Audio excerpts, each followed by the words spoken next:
남자가 그럴 수도 있지. 그깟 일로 무슨 이혼이야.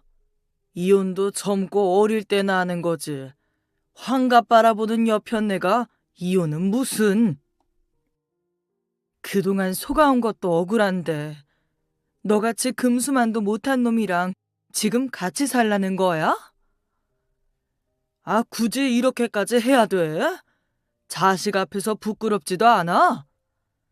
별것도 아닌 일로 30년 넘게 같이 산 남편이랑 갈라서겠다는 거야? 이래봐야 당신 인생에도 좋을 거 하나 없다니까. 60 먹고 남편 없이 혼자 살고 싶어? 자식, 애를 저꼴로 만들어 놓고 자식을 우는 애? 내 걱정하지 말고 네 앞날 걱정이나 해. 내가 당신 인생 아주 으깨 놓을 테니까. 이건 불과 몇 년 전 남편과 제가 나눴던 대화입니다. 저 때만 생각하면 아직도 참 기가 막혀요. 저 대화를 듣고 30년 넘게 한 입을 덮고 살았는데 큰 잘못 아니면 남편 좀 용서해주지 싶으신 분들도 있으실 거예요. 또 환갑을 앞두고 무슨 이혼이냐 하실 수도 있고요. 하지만 구덕이 무서워서 장 못 담글 일 있나요? 봐주고 참고 살 인간이 아니라면 깔끔하게 정리하고 잘못한 대가 치르며 살게 하는 게 맞다고 생각합니다. 그리고 실제로도 남편에게 제대로 복수해줬고요. 여기까지 들어보시면 대체 무슨 일이 벌어졌기에 자식 낳고 산 남편한테 복수까지 했나 궁금하시죠? 우리 썰맘 구독자분들께는 빛 좋은 개살구였던 제 30년 결혼 생활을 털어놓고 싶네요. 친구의 이야기다 생각하고 들어주셨으면 합니다. 지금이야 얼굴에 주름이 자글한 모습이지만 저도 어린 시절이 있었답니다. 지역 유지인 아버지 덕분에 부유하게 자랐지요. 하지만 사실 머리가 좋지는 못했어요. 그래서인지 똑똑한 사람들이 참 멋있어 보였는데요. 그래서 친구인 은숙이가 동경의 대상이었습니다. 좋은 성적으로 대학을 다니던 친구가 멋져 보였죠. 친구는 대학생이 되어 캠퍼스를 누빌 때 저는 은행에서 계약직으로 일하게 됐어요. 방학 때 고향에 내려온 은숙이를 만나던 날 대학생인 친구가 참 근사하고 나와는 다른 세계 사람처럼 느껴지더군요. 은수가, 너 정말 예뻐졌어. 은행이나 다니는 나하고는 수준이 다르다. 얘는? 나는 오히려 은행에서 일하는 네가 더 멋있어 보인다. 친구는 그런 말로 저를 위로해 주었고 이후에도 서로 편지를 주고받으면서 우정을 다졌습니다. 하지만 생각하지도 못한 일이 일어났어요. 친구네 아버지가 돌아가시면서 친구네 집이 쫄딱 망하고 말았거든요. 집도 이사를 가버리고 아예 친구와도 연락이 끊겼습니다. 그대로 은숙이는 제 과거 속의 친구가 되었지요. 시간은 흘러 20대 중반이 되었을 무렵 은행에서 한 남자를 만나게 되었어요. 계약직 은행원인 나와는 달리 대학을 나와 은행원이 된 사람이었는데요. 언젠가부터 서로 호감을 가지며 자연스럽게 교제를 시작했고 이후 양가 어른들의 축복 속에 결혼을 하게 되었습니다. 결혼하고 제 인생은 탄탄대로였어요. 남편과의 사이에서 아들 하나 딸 하나를 낳고 안정적인 결혼 생활을 했으니까요. 남편은 은행을 그만두고 처가 지원을 받아 사업을 시작했는데 금세 자리를 잡았어요. 그러니 뭐 인생에서 크게 고민하고 낙담할 일이 없는 줄로만 알았죠. 하지만 인생의 위기는 언제나 찾아오는 법이라고 하죠. 우리 부부 앞날에도 검은 그림자가 드리우기 시작했습니다. 딸아이의 건강에 문제가 생겼거든요. 우리 딸은 어려서부터 기관지가 약했는데 곧 잘 회복되곤 했으니 콜록거리며 기침을 할 때도 금방 낫겠거니 생각했어요. 그런데 이만하면 낳아야 할 아이의 기침이 가시질 않고 호흡곤란 증세까지 오는 겁니다. 기침이 더 심해져 병원에 데려가니 의사 선생님이 그러시더군요. 조짐이 좋지 않으니 얼른 대학병원으로 가라고요. 그렇게 황급히 대학병원으로 가 딸아이가 천식이라는 말을 들었습니다. 하늘이 노래진다는 걸 그때 처음 느껴봤어요. 엄마가 되어 딸이 천식에 걸린 것도 몰랐는지 너무 후회스럽고 미안했네요. 우리 혜수 어떡해요? 이제 5살밖에 안 된 아이인데 천식이라니. 애가 앞으로 얼마나 힘들겠어. 그렇다고 당신이 이렇게 울면 어떡해. 엄마인 당신이 힘을 내야지. 그래야 혜수 잘 보살피고 회복시킬 거 아니야. 알아요. 나도 엄마인 내가 강해져야 하는 걸 알면서도 자꾸 눈물이 나. 그래도 우리 딸 앞으로 잘 이겨낼 거야. 우리가 잘 보살피면 큰 문제 없을 거고. 눈물 나고 속상하지만 우리 힘내자. 당신마저 이러면 나도 힘들단 말이야. 알겠어요. 내가 힘낼게.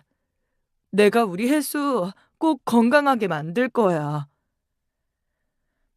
남편의 위로를 받으며 저는 힘을 냈습니다. 그때부터 딸아이 간호에 온 힘을 쏟으며 지냈어요. 아이가 아프니 매일 가는 곳이 바로 병원이었어요. 당시 대학병원 진료를 받기 위해 문턱이 닳도록 다니곤 했었습니다. 그날도 아이 진료가 잡혀 있어 병원에 갔었어요.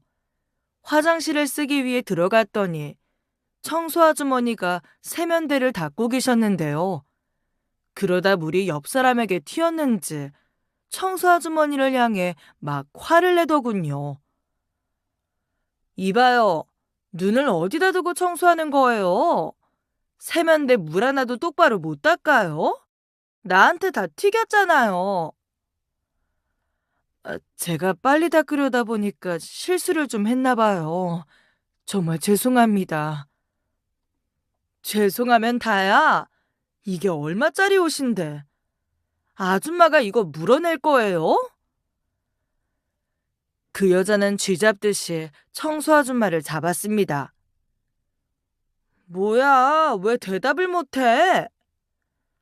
오늘 처음 입은 옷인데 속상해 진짜.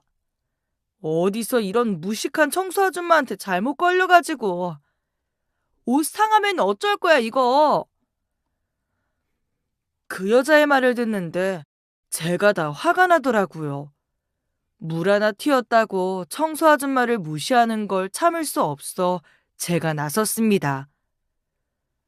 저기요, 청소하다가 그렇게 된 건데 그게 이렇게 화를 낼 일이에요? 뭐 얼마나 비싼 옷인진 모르겠지만 물방울 좀 튄 거 가지고 옷이 상할 정도가 되겠어요?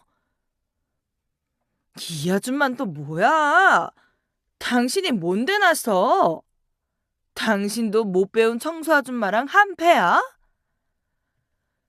이봐요. 지금 누가 무식한 짓 하는지 몰라서 이래요? 병원에서 이렇게 큰 소리 내는 게 더 교양 없는 짓이에요. 별것도 아닌 일로 이게 뭐 하는 짓입니까? 제가 일침을 날리자 그 여자는 얼굴이 빨개져 황급히 화장실을 뛰쳐나갔습니다. 이제 상황이 끝난 것 같아 저도 밖으로 나가려는데 청소 아주머니가 저를 붙잡았어요.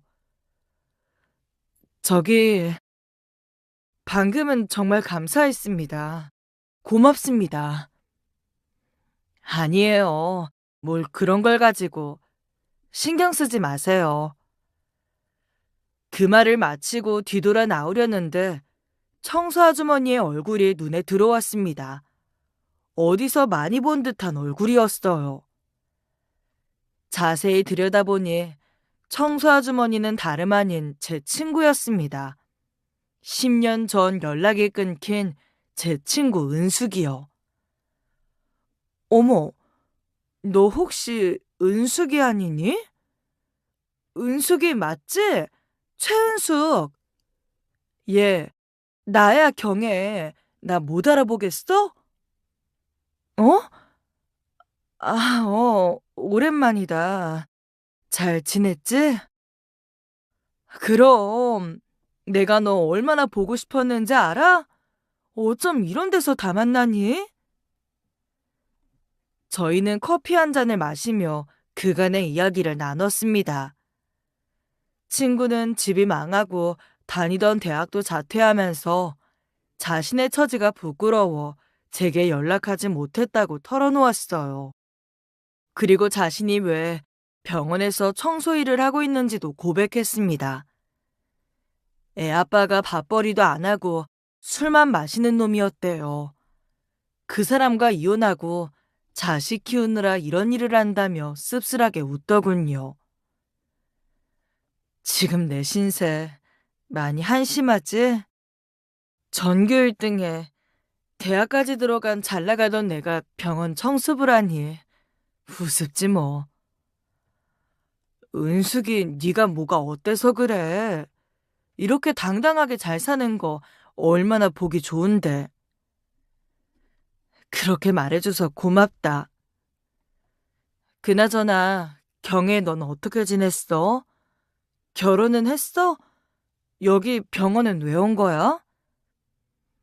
나 몇 년 전에 같은 은행 직원이랑 결혼했어.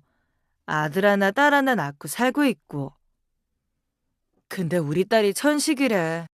그래서 그것 때문에 병원에 온 거야. 그랬구나.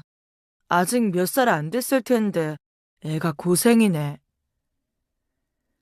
친구는 저를 위로하며 손을 잡아주었어요. 오랜만에 친구의 위로를 받으니 힘이 되는 것 같고 든든하고 그랬죠. 오랜만에 만난 친구니 그대로 헤어지기는 너무 아쉽더라고요. 그래서 친구가 끝나는 시간에 맞춰 집에 데려다 주기 위해 차를 대기시켰습니다.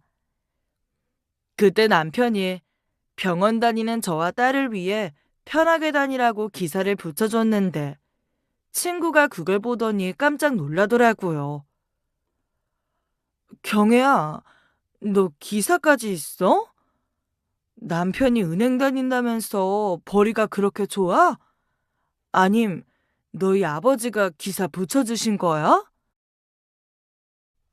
그게 남편 은행 그만두고 사업해.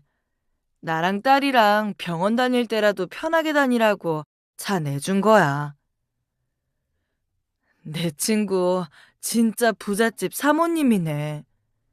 너는 어릴 적엔 아빠 덕에 편하게 살더니 지금은 남편 덕에 누릴 거 다 누리고 살고 부럽다, 야. 부럽긴 뭘. 우리보다 잘 사는 사람들이 얼마나 많은데. 암튼 이렇게 너 다시 만나게 돼서 정말 반갑다. 이제는 연락 끊고 그러지 마. 무슨 일 있어도 서로 왕래하면서 지내자. 알았지? 친구는 제 말에 고개를 끄덕였습니다. 10여 년 만에 다시 만난 우리는 수다꽃을 피웠어요. 둘도 없는 단짝을 다시 만나 정말 기뻤죠. 그때부터 저희는 다시 가까워졌습니다. 하지만 친구를 만날 때마다 친구의 형편이 마음에 걸렸어요. 우리가 다시 만났을 때 무시를 당하던 것도 생각나고 혼자 자식을 키우며 고생하며 사는 게 늘 안쓰러웠습니다. 그래서 한 번은 남편에게 친구 일자리를 부탁한 적이 있었어요. 그러나 남편은 거절하더군요. 당신 친구라고 자리를 막 만들어줄 수는 없다고요. 그래서 넘어갔지만 자꾸만 맘에 걸려 다시 한번 부탁을 했네요. 여보, 내 친구 은숙이일 말인데, 당신 마음은 알지만 그래도 한 번만 다시 생각해주면 안 돼요? 병원 청소일하면서 아이 키우는 것도 너무 안쓰럽고 마음이 아파서 그래요. 나랑 제일 친한 친구인데 이해 좀 해줘요. 응? 알겠어. 당신이 이렇게까지 부탁하는데 내가 더는 안 된다고 할 수가 없네. 자리 하나 마련해 놓을 테니까 다음 주부터 우리 회사로 출근하라고 해. 정말? 여보, 고마워요. 은숙이 똑똑한 애라 어떤 일이든 시켜만 주면 잘할 거예요. 그렇게 제 친구는 남편 회사에서 일을 시작했어요. 친구는 제 손을 꼭 잡으면서 니 덕에 이제야 일다운 일을 해본다고 고맙다며 눈물을 보였습니다. 제 제일 친한 친구를 위해 이렇게라도 도와줄 수 있어 기뻤지요. 그러면서 우리 우정은 더 돈독해졌어요. 마치 친자매 같았어요. 가끔 제가 아프기라도 하면 친구는 남편이나 아이들보다 저를 더 먼저 챙기곤 했었답니다. 게다가 친구 딸이 우리 딸이랑 동갑이라 함께하는 시간이 더 길어졌어요. 천식 때문에 몸이 약한 우리 딸이 또래 친구들과 잘 어울리지 못하는 것 같아 늘 마음이 쓰였는데 친구 딸인 보연이가 있어 든든했지요. 하지만 남편과 제 친구는 친해지지 못하고 대면대면하더군요. 남편은 회사 직원을 사적으로 보는 게 좀 불편하다고 했습니다. 그 말을 듣고 남편 마음을 이해해 이후로는 더 말을 하지 않았네요. 그 후 꽤 오랜 시간이 흘러 우리 딸은 어느새 고등학교 졸업을 앞둔 20살 숙녀가 되어 있었습니다. 그렇다고 딸의 천식 증세가 다 나은 건 아니었어요. 여전히 증상은 남아 있었죠. 그래도 네블라이저가 있으면 천식 증세가 잦아들어 얼마나 다행이었는지 모릅니다. 딸이 성인이 되고 저도 한숨 돌릴 수 있었지요. 취미생활도 하고 봉사도 하며 지내던 중 뜬금없는 한 통의 전화를 받게 되었어요. 남편이 교통사고를 당했다는 연락이었습니다. 너무 놀라 황급히 병원으로 달려갔는데 교통사고를 당한 제 남편 옆에 한 여자가 누워 있었어요. 그 여자는 다름 아닌 제 친구였습니다. 여보, 은수가 둘이 어떻게 된 거야? 애들 아빠 교통사고 당했대서 왔는데 왜 옆에 네가 누워 있어? 무슨 일이야 대체? 그냥 우리 둘이 차 타고 가다가 교통사고를 당한 것뿐이야. 둘이 차를 왜 같이 타요? 은숙이랑 따로 얘기도 잘 안 하면서 어떻게 같이 사고를 당해? 경혜야, 오해하지 마. 사장님이랑 나 진짜 그런 거 아니야. 일 때문에 같이 차를 타고 가다가 사고가 났어. 네가 생각하는 그런 사이 아니니까 안심해. 남편과 친구는 서둘러 제 오해를 풀어줬습니다. 사고당해 누워있는 사람들을 오해한 게 참 미안했어요. 미안한 마음에 열심히 두 사람을 돌보았고, 두 사람 모두 크게 다치진 않아 빨리 회복했지요. 그리고 시간이 흘러 우리 딸이 26살이 되던 해, 딸은 결혼을 약속한 남자친구가 있다면서 인사를 시키더라고요. 그저 우리 애가 건강하게 잘 자라주기만을 소원했는데 무탈하게 잘 큰 우리 딸이 결혼까지 앞두고 있다니 모든 게 꿈 같고 참 행복했습니다. 내 인생이 잘 될수록 힘든 사람들을 도와야 한다는 생각에 봉사도 다니면서 지냈는데 그때도 봉사활동을 다녀온 날이었어요. 봉사를 마치고 집 현관문을 열었는데 안에서 딸아이와 남편이 언성을 높이며 다투는 소리를 들었습니다. 어떻게 아빠가 그럴 수가 있어? 어떻게 그럴 수가 있냐고. 우리 아빠 맞아? 뭐라고 대꾸 좀 해봐. 딸은 제 아빠 앞에서 미친 듯이 소리를 지르고 있었고 남편은 아무 말 없이 고개를 숙이고 있었습니다. 그 광경을 보고 너무 놀라 그 둘에게 달려갔어요. 혜수야, 너 왜 그래? 너 누가 아빠한테 그렇게 소리를 질러? 얼른 아빠한테 잘못했다고 사과해. 싫어. 엄마는 무슨 일인지 알지도 못하잖아. 지금 잘못을 누가 했는데? 딸은 제게도 소리를 지르며 밖으로 뛰쳐나가더군요. 처음 보는 딸의 모습에 얼마나 놀랐는지 모릅니다. 지금까지 부녀 사이가 워낙 좋아 이런 모습을 본 적이 없었거든요.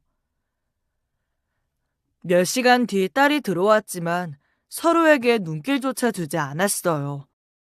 왜 싸웠냐 이유를 물어봐도 둘 모두 묵묵부답이고 가운데서 저 혼자만 답답해 미칠 지경이었죠. 도저히 안 되겠어서 남편에게 재차 물어봤어요. 혜수 아빠, 대체 애랑 무슨 일이 있었던 거예요? 생전 안 싸우던 부녀가 싸웠으면 이유가 있을 거 아냐. 사실은 혜수가 자기 결혼할 때 몇 억짜리 집 해줄 거냐고 묻길래 내가 못 해준다고 했더니 애가 그렇게 대들더라고. 얼마나 놀랐는지. 말도 안 돼. 지금까지 돈 달라고 조른 적 한 번 없던 애인데. 당신 나한테 거짓말하는 거 아니죠? 그럼 내가 없는 일을 지어낸다는 거야? 아유, 됐어. 그렇게 키운 우리 잘못이지. 그 일은 더 묻지 마. 말하고 싶지 않으니까. 남편은 더는 묻지 못하게 선을 그었습니다. 착한 우리 딸이 그런 요구를 했다는 걸 믿을 수는 없고 어디 물어볼 데도 없어 정말 답답했죠. 결혼식 날짜는 다가오는데 부녀는 화해할 기미를 보이지 않아 저 혼자만 속이 탔습니다. 어떻게든 둘을 화해시켜야겠다 다짐했던 날, 부녀가 같이 들어오는 게 아니겠어요? 아직 딸 표정은 밝지 않았지만 냉랭했던 부녀가 화해한 것만으로도 다행이었네요. 세 식구가 둘러앉아 밥을 먹는데 딸이 입을 열었습니다. 나 이제 시집 가더라도 아빠가 엄마한테 더 잘해줘야 돼. 엄마 조금이라도 속상하게 하면 내가 당장 달려올 거야. 알겠어. 무슨 말인지 알았으니까 얼른 밥 먹어. 네 아빠가 어련히 알아서 잘할까. 우리 딸 걱정하지 말고 시집 가서 잘 사시면 돼요. 그 말에 딸은 알았다며 웃어 보였습니다. 두 사람 모두 아무렇지 않게 예전처럼 밥을 먹는 모습을 보고 안심했어요. 딸 결혼이 열흘 앞으로 다가온 날이었습니다. 그날은 부부 동반 모임이 잡혀 있었어요.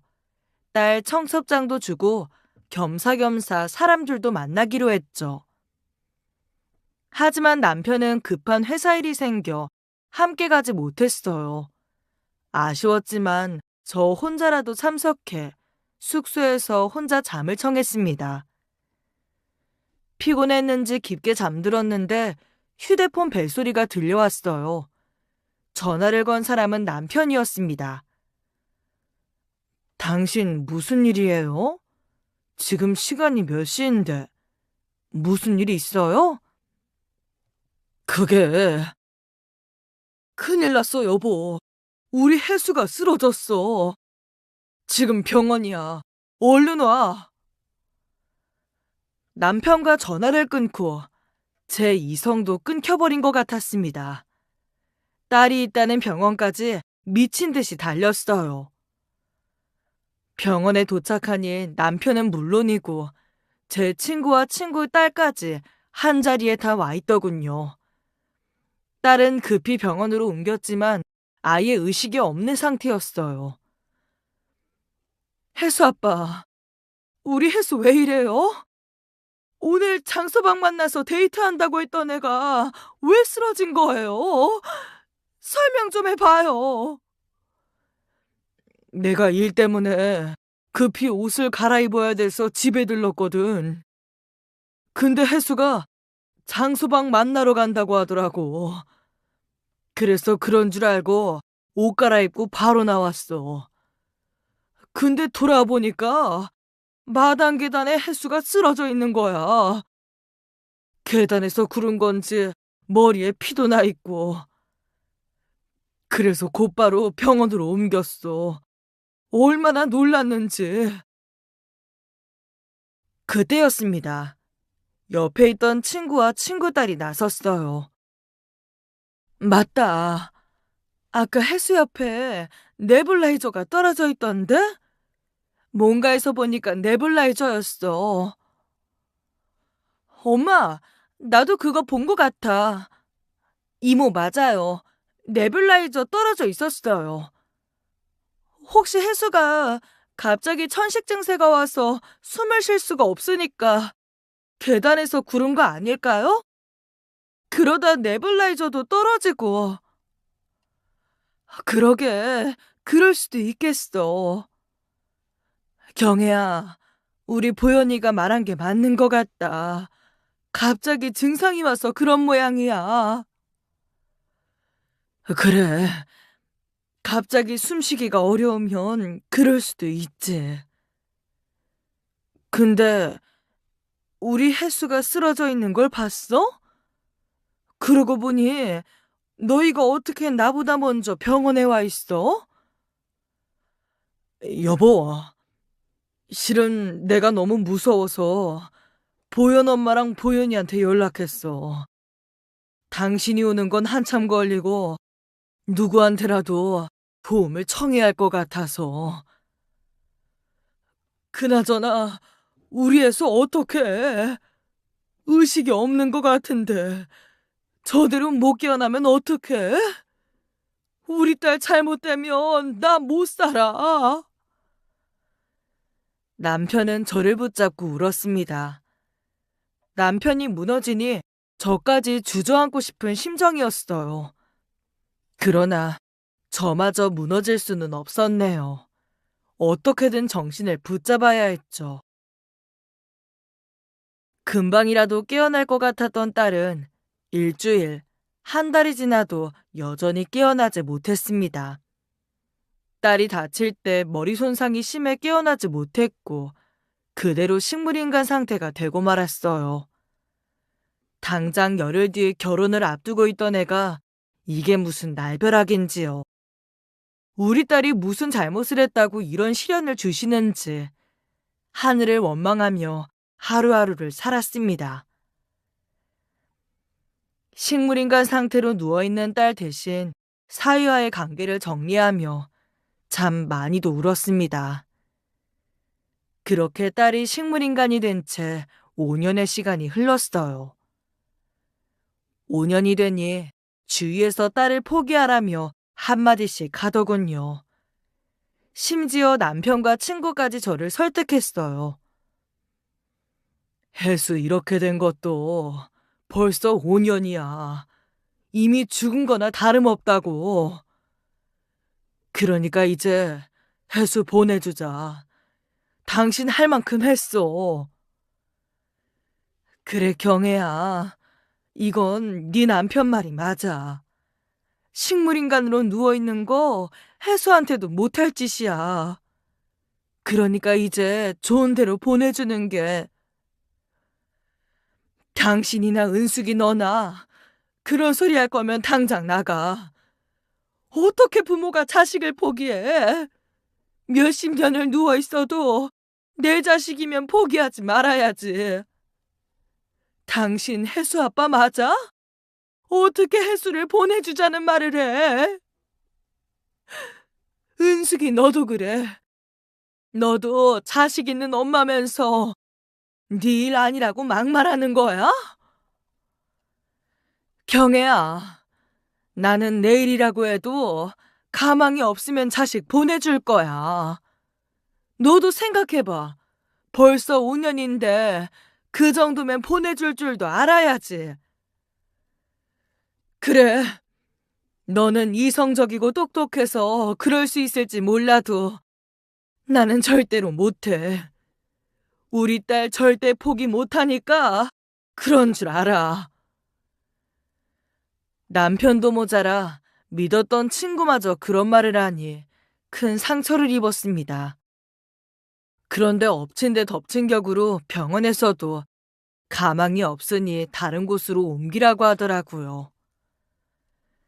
그날 밤 슬픔에 펑펑 눈물을 쏟으며 미동도 없는 딸의 손을 꼭 붙잡았습니다.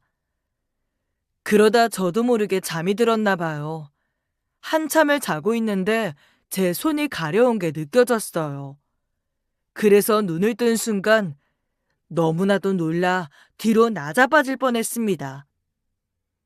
제 손을 간지럽힌 건 꿈도 아니었고 벌레도 아니었습니다. 바로 침대에 누워있던 제 딸이었어요. 제 딸은 눈을 깜빡이면서 자기 손으로 제 손을 만지작거리고 있던 겁니다. 혜수야, 엄마야, 내 딸 정신이 들어? 엄마 알아보겠어? 딸은 대답하려는 듯 했지만 맘처럼 목소리가 나오지 않는 것 같았어요. 대신 제 눈을 마주쳤습니다. 잠깐만 기다려. 내가 의사 선생님 불러올 테니까 잠깐만 기다리고 있어. 딸의 상태를 살핀 의료진은 딸이 식물인간 상태에서 깨어났다고 알려줬어요. 드디어 5년간 간절히 바라고 바라던 일이 일어난 겁니다. 딸이 의식을 되찾자마자 한 맺혔던 눈물을 쏟아냈습니다. 혜수야, 우리 딸, 엄마가 얼마나 이 순간을 기다렸는지 알아? 우리 딸 5년이나 누워 있었어. 엄마가 우리 혜수 깨어나게 해달라고 얼마나 기도했는데. 어, 어. 딸은 눈을 뜨자마자 제게 무언가를 말하려고 했습니다. 하지만 5년간 식물인간이었으니 말이 또박또박 나올 리가 없었지요. 괜찮아. 회복되면 예전처럼 말이 나올 테니까 아무 걱정하지 마. 우리 딸, 아빠 보고 싶지?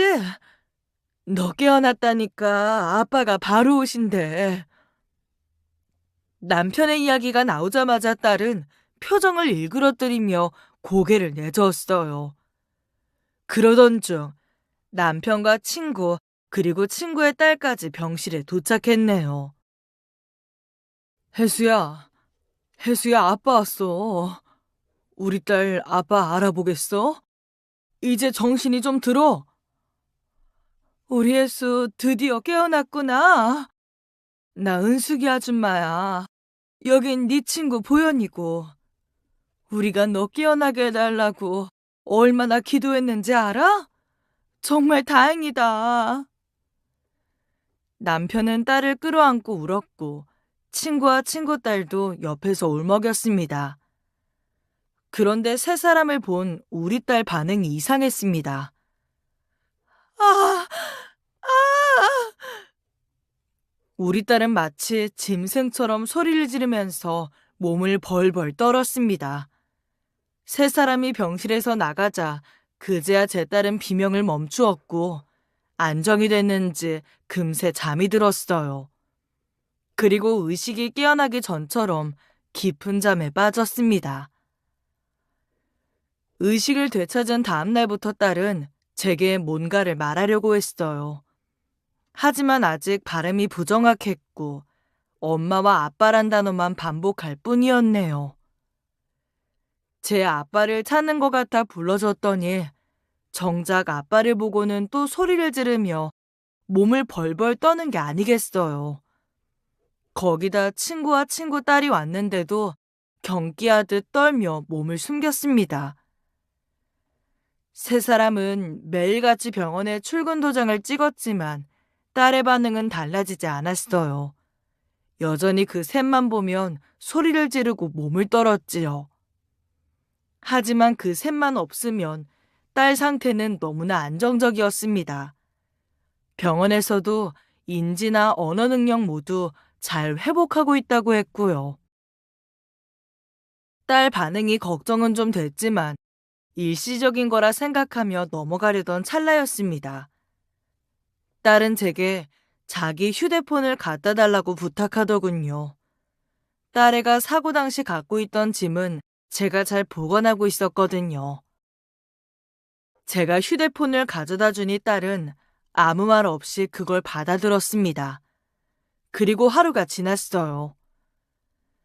다음 날 제가 병실에 들어서자 딸은 병실 문부터 닫으라고 했습니다. 무슨 일인데 문을 닫으래? 엄마한테 뭐 할 말 있어? 엄마, 나 어떻게 다친 거야? 어디서 다쳤는지 엄마 알아? 아빠 말로는 네가 우리 집 계단에 쓰러져 있었대. 네블라이저도 옆에 떨어져 있고. 근데 그건 왜 물어? 그때였습니다. 딸이 갑자기 다급하게 제 손을 잡았습니다. 엄마, 엄마, 아빠한테서 당장 도망쳐. 엄마 도망쳐야 돼. 무슨 말이야 그게? 혜수야 왜 그래? 너 어디 아파? 딸은 강하게 고개를 내저었습니다. 그리고는 아주 조심스럽게 딸이 사고를 당한 그날 밤 일을 제게 털어놓았어요. 엄마, 나, 나 그쯤 아빠랑 싸웠던 거 기억나지? 왜 싸웠는지 알아? 기억나지? 아빠가 그러는데 너 신혼집 해달라고 했다면서? 너 진짜 그랬어? 딸은 또 한 번 세게 고개를 저었습니다. 아빠 말 다 거짓말이야. 내가 아빠랑 싸운 이유는 그게 뭔데 그래? 왜 아빠가 거짓말을 했다는 거야? 엄마 놀라지 마. 아빠랑 싸웠던 날 내가 집에 일찍 들어갔거든. 근데 아빠가 은숙이 아줌마랑 같이 있는 걸 봤어. 그게 왜? 은숙이 아줌마 가끔 우리 집 왔었잖아. 그게 아니야. 그냥 같이 있는 게 아니라 그 짓을 하고 있었어. 안방 침대에서. 딸이 비밀을 털어놓는 순간 누가 제 머리를 내려치는 것만 같았습니다. 혜수 너 지금 그 말이 사실이야? 네 아빠랑 은숙이 아줌마랑 그런 사이라는 거야 그럼? 그때 제 몸이 달달 떨리기 시작했습니다. 그럼 네 아빠 말이 다 거짓말인 거야? 네가 돈 안 줘서 싸웠다더니 그 비밀이 들통날까 봐 거짓말을 꾸며낸 거였어? 그 일이 있고 다음 날 아줌마를 만났어. 아줌마가 그러더라고. 둘이 20년도 넘은 사이래.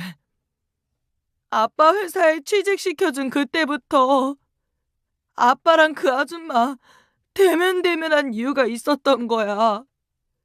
지들 사이 들킬까봐 둘이 연기하고 엄마 몰래 만나고 있던 거라고. 아니 어떡해. 네 아빠랑 내 친구 은숙이 걔 혼자 고생하는 게 안쓰러워서 내가 네 아빠 회사에 취직까지 시켜준 건데. 남편과 제 친구의 관계를 알고 배신감에 전신이 다 떨려왔습니다.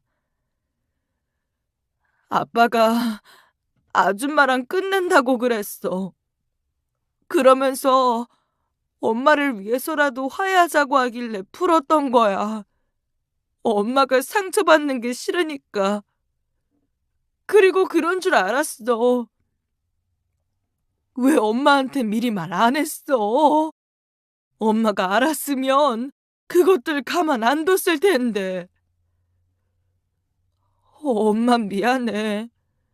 엄마가 이걸 알고 상처받는 게 싫어서. 그리고 어떻게 엄마한테 이 말을 해야 할지 차마 입이 떨어지지 않았어. 아니야. 엄마가 미안해. 눈치 없이 지 남편이랑 친구가 바람나는 것도 모르고. 엄마, 아직 끝이 아니야. 나 다쳤던 날 무슨 일이 있었는 줄 알아? 문득 5년 전 그날이 떠올랐습니다. 너 다쳤던 날? 그래. 너 그날 데이트하러 나간다고 했으면서 왜 집에 있었어? 아니면 데이트하고 오는 길에 다쳤던 거야? 실은 그날 오빠 만났다가 충격적인 얘기를 들었어.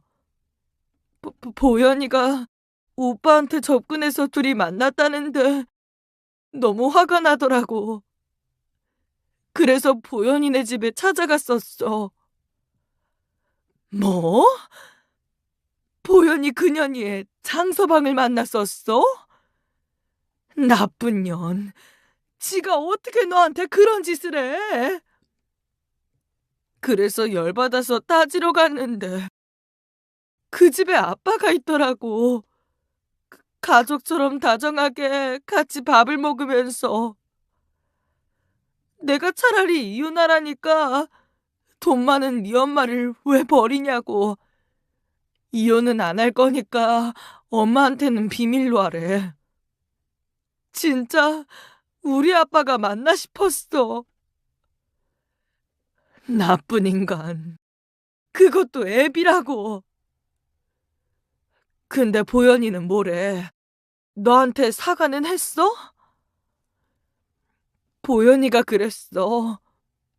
천식 때문에 맨날 숨도 제대로 못 쉬고 헐떡거리는 너도 남 잡고서 결혼하는데 내가 못할 건 뭐냐고. 아줌마는 한술 더 떠서 지 남자 간수 못하는 건 엄마랑 나랑 유전이라고. 신 머저리래. 더러운 년들이 감히 누구 딸한테. 우리 엄마가 불쌍한 처지 도와준 은혜 원수로 갚냐고 짐승만도 못하다고 쏘아붙이니까 보연이가 날 막아서면서 지 엄마한테 사과하라는 거야. 근데 그 순간 갑자기 숨이 차면서 증상이 시작됐어. 네블라이저를 꺼내려는데 숨이 차니까 잘 안 되고. 그런데 아무도 날 안 도와줬어. 그래도 어떻게든 네블라이저를 꺼내서 입에 대려는데 그 모녀가 달려들어 그걸 뺐고 뒤에 있던 테이블에 머리를 부딪혔어. 그리고 그 다음부터는 기억이 없어. 모든 사건의 전말을 듣자 정신이 멍해졌습니다. 혜수 너 분명히 그년들 집에서 다친 게 맞아? 그것들은 네가 우리 집 마당에서 쓰러져 있었다고 했는데 그 집서 쓰러진 게 확실하다는 거지? 아무래도 그 셋이 계략을 꾸민 것 같아. 거기서 다친 게 알려지면 다 들통나니까 우리 집에서 다친 걸로 말을 맞췄겠지. 나 깨어나고 매일같이 병원에 온 것도 내가 기억하는지 알아보기 위해서 같아. 날 보는 눈빛이 그랬어. 엄만 그것도 모르고 그 충격에 경계하는 줄도 모르고 네가 예민해서 그런 줄로만 알았어. 엄마가 너한테 미안해서 어떻게 하니? 딸은 괜찮다며 저를 다독였고 자기가 쓰던 휴대폰을 건넸습니다. 엄마, 사실 그날 내가 그 집에 들어서면서 휴대폰 녹음을 켜놨었어. 뭔가 안 좋은 예감이 들었나 봐. 다행히도 모든 상황이 다 녹음됐더라고. 내가 다 확인했어. 그것들 내가 그날 일 녹음해 놓은 건 아마 모를 거야. 엄마가 간직하고 있다가 이걸로 그 쓰레기들 꼭 혼내줄게. 이제 아무것도 신경 쓰지 말고 엄마만 믿어. 엄마가 다 알아서 할게. 5년 전 제 딸이 받았을 충격을 생각하니 걷잡을 수 없는 분노를 느끼며 녹음된 대화를 들었습니다. 딸이 천식 증세가 와 고통스러워하는 걸 듣는 순간 몸에 닭살이 쫙 돋았습니다. 친구 딸녀는 네블라이저를 뺏고 기세등등하게 제 딸에게 욕을 하더군요. 왜? 어디 한번 빼앗아 봐. 이거 없으면 죽는 병신주제. 니깎게 우리 엄마랑 나를 욕해? 다 당장 내놔. 빨리. 미쳤냐? 내가 이걸 네 손에 쥐어주게? 네 제주권 내 손에서 빼어서 봐 어디. 이후 제 딸을 밀치는 소리, 그리고 턱하고 테이블에 부딪히는 소리까지 녹음이 되어 있었어요. 딸이 다치는 순간을 마주하려니 너무나 괴롭더군요. 그래서 녹음을 끄려는데 남편의 목소리가 들려왔습니다. 야, 니들 이게 무슨 짓이야? 적당히 할 것이지. 애를 저 꼴을 만들면 어떡해? 그러자 친구년이 대답했습니다. 제가 우리 보현이랑 날 무시하는데 그걸 가만히 보고만 있으라는 거야? 아니, 근데 이제 어떡해? 119라도 부를까? 너 돌았어? 여기서 119 부르면 우리가 같이 있었던 거 그 멍청한 년이 다 알게 될 텐데 그때는 뭐라고 둘러댈 거야? 안 되겠다. 그러지 말고 우리 집으로 데려가자. 집 마당에 쓰러져 있었다고 하면 되잖아. 내가 발견해서 병원에 데려왔다고 둘러대면 돼. 그러자. 어차피 둔한 년이라 그렇게 둘러대면 모를 거야. 그 녹음 안에는 그날의 흔적을 숨기려는 새 인간들의 목소리가 그대로 다 담겨 있었습니다. 그걸 다 듣고 나니 머릿속에서 모든 펴들이 다 맞춰지는 기분이었어요. 남편과 친구가 같이 교통사고를 당한 것도, 딸이 남편에게 화를 냈던 것도, 딸이 다쳤을 때 나보다 먼저 그 모녀가 와 있던 것도 모두 다요. 그때서야 모든 이유를 알게 된 거였죠. 저는 배신감에 밤새 잠을 이루지 못했습니다. 30년을 넘게 믿고 살았던 남편이 다른 여자도 아니고 제 친구와 그러고 있을 줄은 몰랐습니다. 친구도 마찬가지였어요. 졸지에 가장 믿었던 두 사람에게 모두 배신을 당한 거예요. 날 속인 것도 모자라서 내 딸의 인생까지 망쳐버린 그 악마 같은 것들을 도저히 용서할 수가 없었습니다. 배신감에 치를 떨면서 눈물로 다짐했네요. 날 속인 대가를 톡톡히 치르게 해주겠다고 말이에요. 제가 가장 먼저 한 일은 변호사를 선임하고 불륜의 증거를 모으는 거였어요. 이혼 소송을 준비하는 건 아주 수월했습니다. 문제는 그것들에게 죗값을 받게 하는 일이었네요. 어떤 방법이 좋을까 고민하다 저는 그것들을 딸 병원으로 불렀습니다. 제 연락을 받은 그 쓰레기들이 뛰어오더군요. 실은 제가 우리 딸 다치게 만든 범인을 잡았다고 곧장 오라고 한 거거든요. 뻔뻔한 면상을 들이밀며 헐레벌떡 달려오는 꼴을 보는데 당장 뺨을 올려붙이고 싶은 걸 간신히 참았습니다. 여보, 어떻게 된 거야? 해수 다치게 만든 사람을 찾았다니? 그게 누구야? 응? 그래, 경혜야. 범인이 따로 있었어? 해수가 천식 때문에 쓰러진 게 아니고? 그러게. 아줌마, 범인이 대체 누군데요? 빨리 말씀 좀 해주세요. 뭘 궁금해하고 그래? 범인들 여기 있잖아. 니들이 우리 해수 식물인간 만든 쓰레기들이잖아. 당신 그게 무슨 소리야? 지금 나랑 은숙 씨 그리고 보현이를 의심하는 거야? 그러자 지켜보던 딸이 나섰습니다. 지금 내가 깨어났는데도 거짓말 하려는 거야? 아빠, 이제 제발 좀 솔직해져 봐. 이제 다 끝났다고. 혜수 너 엄마한테 무슨 말을 한 거야? 아니, 당신이야말로 혜수채한테 무슨 말을 듣고 이래. 제 5년씩이나 식물인간으로 누워있던 애야. 아직 정신도 온전치 않은 애 말을 믿는 거야? 그러게요. 경혜야, 너 어떻게 혜수 말만 듣고 이러니? 우릴 보고 어떻게 범인이라고 해? 그래, 이걸 듣고도 니들이 발뺌할 수 있는지 한번 보자. 저는 그들의 뻔뻔한 태도에 학을 떼며 그것들 앞에서 딸이 녹음한 내용을 들려줬습니다. 그러니 그제야 쓰레기들 낯빛이 사색으로 변하더군요. 5년 전 니들이 한 짓 들으니까 어때? 창창한 내 딸 인생 니들이 망쳐놓고 어디서 뻔뻔하게 거짓말을 해?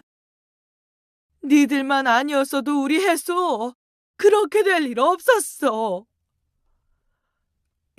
여보, 그러니까 그게 나도 저 땐 어쩔 수 없었어. 당신이 알까봐 무서웠다고. 다 당신 사랑해서 그런 거야. 하, 사랑? 어디서 헛소리를 찌꺼려. 날 사랑하는 놈이 20년 넘게 바람을 피워? 그것도 마누라 친구랑? 최은숙, 니년도 똑같아. 불쌍해서 걷어주고 일자리까지 만들어줬더니 내 남편을 꼬셔? 네가 그러고도 인간이냐? 그래, 내가 그랬다. 그거 다 너 때문이야. 니년 꼴보기 싫어서 그랬다고. 나보다 공부도 못했던 년이 어릴 땐 아빠 덕에 은행 들어가고 나중엔 좋은 남자 만나 사모님 대접받으면서 잘 사는 게 배 아파서 그랬다 왜? 야, 내가 못마땅하다고 남의 남편한테 꼬리치는 게 사람이 할 짓이냐? 하긴 엄마가 저러니 딸도 그 모양이지. 네가 뭔데 우리 보현이를 욕해? 우리 보현이가 어디가 어때서? 맨날 지 힘으로는 숨도 못 쉬어서 빌빌대는 네 딸년보다 낫지. 이게 어디서 뚫린 입이라고? 너무 화가 난 순간 친구년의 뺨을 때렸습니다. 뺨을 맞은 친구가 제게 달려들려는 순간 갑자기 남편이 막아섰어요. 둘 다 당장 그만둬. 혜수 엄마, 당신이 원하는 게 뭐야? 사과라면 까짓 건 내가 해줄게. 사과할 테니까 이제 그만해. 나 너랑 갈라서고 니들 천벌받게 할 거야. 내가 원하는 건 그거라고. 누구 마음대로 이혼이야. 이 나이 먹고 무슨 이혼을 해? 내가 잘못했다니까. 더 큰 죄 지은 사람도 용서하며 사는 세상이야. 그리고 혜수도 깨어났는데 뭐가 문제야? 골치 아프게 하지 말고 그냥 덮고 살아. 아주 헛소리가 수준급이네. 네가 더 나쁜 놈이야. 네 딸이 쓰러졌는데 아빠가 돼서 불륜 들킬 걱정만 해? 넌 혜수 애비도 아니야. 너 같은 놈은 지옥불에 떨어져 봐야 돼. 저는 곧장 경찰에 신고 전화를 했어요. 제 행동에 당황한 남편은 전화를 빼앗았습니다. 야, 이깟 일로 경찰을 부르냐? 우리 둘이 해결해 보자니까. 이게 진짜. 남편이 제게 손찌검을 하려는 그때였습니다. 경찰들이 도착해 제게 손을 올려 보이는 남편을 그 자리에서 연행하기 시작하더군요. 친구년과 그 딸은 눈치를 보며 몰래 빠져나가려는 걸 보고 딸아이가 미리 경찰을 부른 것이었습니다. 저는 그런 경찰들을 향해 전현들도 잡아가라고 내 딸 방치한 살인자들이라고 소리쳤지요. 그러자 그것들도 억울하다고 버티다가 결국은 수갑차고 질질 끌려나갔네요. 경찰서 가서도 쓰레기들은 여전히 쓰레기였는데요. 그 중에 압권은 남편 놈이었어요. 당신, 나 경찰서에 집어넣고 이혼 소송까지 하니까 좋아? 나 불쌍하지도 않아. 인꼬부부로 산 우리가 왜 이래야 돼? 인꼬부부? 20년을 넘게 부인 몰래 바람 피운 놈이 어디서 뻔뻔하게. 나 속인 대가 톡톡히 치르게 해줄 테니까 그런 줄 알아. 저는 그 후 저를 속인 남편에게 복수를 시작했습니다. 다친 딸애를 방치한 혐의로 경찰에 신고한 건 물론이고 이혼 소송에 재산분할까지 청구했어요. 처음 사업할 때 친정에서 준 돈부터 시작해서 30년을 넘게 희생하면서 산 제 기여도를 주장해서 남편 놈의 재산 절반을 가져올 수 있었습니다. 거기다 친구년에게도 상간녀 소송을 해 그년 전 재산을 위자료로 탈탈 털었지요. 판결 나던 날 속이 아주 뻥 뚫리는 것 같았네요. 그렇지만 제 복수는 거기서 끝나지 않았습니다. 남편 인생을 아주 지옥으로 떨어뜨렸어요. 긴 세월 기를 쓰고 감춰왔던 불륜남이라는 정체를 까발렸더니 오랜 거래처들도 남편을 손절한 모양이더군요. 아마 대표인 제 남편 얼굴도 회사 직원인 친구 얼굴도 아는 거래처들이 많이 껄끄러웠겠죠. 회사는 결국 부도나고 그년과도 헤어져 지금은 어디 산속에 숨어 산다고 합니다. 꽃다운 나이에 식물인간을 산 제 딸은 다행스럽게도 빠르게 호전되었습니다. 태어나고 5년 만에 집에 오던 날 우리 모녀 부둥켜 안고 울었지요. 엄마, 나 이렇게 회복된 거 다 엄마 덕분이에요. 알죠? 엄마가 날 포기하지 않아서 내가 살 수 있었던 거야. 아니야. 우리 딸 없었으면 엄마 지금도 바보처럼 속고만 살았을 텐데. 우리 딸이 엄마 인생 살린 거야. 정말 고마워. 우리 모녀는 그렇게 서로에 대한 마음을 표현했습니다. 그 뒤로 몇 년이 흐른 지금 딸애는 30대 중반이 되었습니다. 그 사이 좋은 남자를 만나 결혼식을 올리고 얼마 전에는 한 아이의 엄마까지 됐어요. 이제는 지난날 우리를 아프게 한 상처는 다 잊고 우리 모녀 인생 무르르듯 편안하게 펼쳐졌으면 하는 바람이 있습니다. 힘들었던 만큼 우리 모녀 인생 더 행복해질 수 있겠지요? 앞으로 남은 우리 모녀의 인생을 응원해 주시길 바라면서 제 사연은 이쯤에서 마칠까 합니다. 제 이야기 들어주신 모든 분들께 진심으로 감사드려요. 두루 평안하시고 건강하시길 소망합니다.